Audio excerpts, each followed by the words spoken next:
शारदा सोम फ्लेवरमध्ये तुमचं स्वागत आहे। आज आपण साबुदाण्याची खिचडी बनवणार आहोत। झटपट होणारी रेसिपी आहे। तर चला आपण सुरुवात करूया। गॅसवर कढाई ठेवलेली आहे। कढाई गरम करून घेऊया। कढाई आपली गरम झालेली आहे। तर आपण 2 चमचे गाईचं तूप, गावरान तूप घातलेलं आहे मी। गाईचं 2 चमचे तूप घालायचं, गरम होऊ द्यायचं। तूप आपलं गरम झालेलं आहे। आपण जिरं घालून घेऊया। अर्धा टेबलस्पून जिरं घालायचं। जिरं चांगलं तडतडू द्यायचं तुपामध्ये।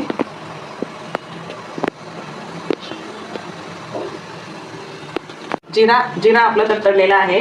गॅस बारीक करून घ्यायचा आणि कढीपत्त्याची पाने आणि मिरची घालून घ्यायची।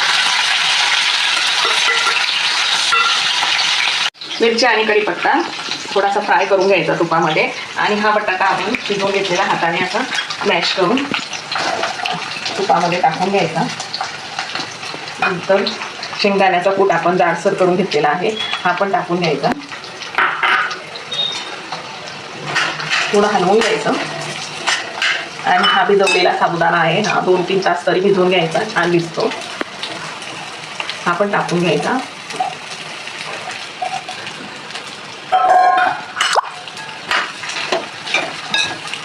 मिक्स करून घ्यायचं। साबुदाणा आपला मिक्स झालेला आहे। आता आपण मीठ घालून घेऊया।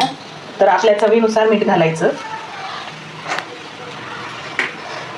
आणि छान मिक्स करून घ्यायचं। मीठ सगळं मिक्स झालं पाहिजे साबुदाणा खिचडीमध्ये आपलं।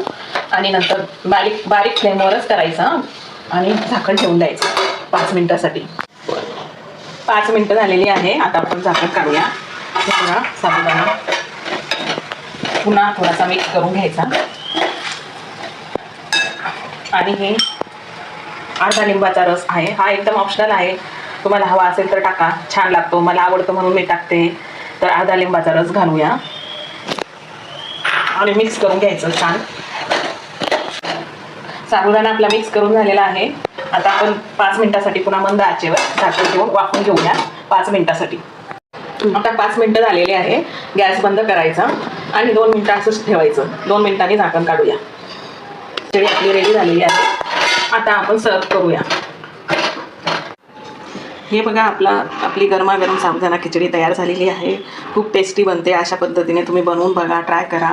चॅनलला सबस्क्राईब करा, शेअर करा, लाईक करा, कमेंट करा आणि हेल्दी खा, स्वस्त राहा, मस्त राहा। भेटूया नेक्स्ट रेसिपीमध्ये। थँक्यू।